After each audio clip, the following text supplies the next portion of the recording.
Yo, what's up mga pre? So meron akong kwento mga pre. Habang naliligo ako dito, biglang dumating si Mrs.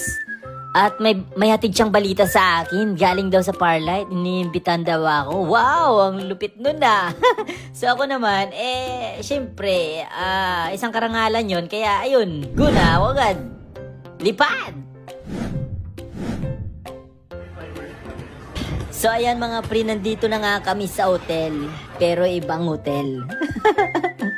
So ayan, umalis na lang kami mga pre kasi ibang hotel ngayon na puntahan namin. Akala namin dito. So naganap muna kami ng kakainan. At libre naman to ng Parlights kaya goods lang. Para daw pampalamig ng ulo. So tara na, let's go pre. Nandito na kami sa restaurant mga pre. Ayan, upo na tayo. At ito nga yung sabaw nila. Ito daw yung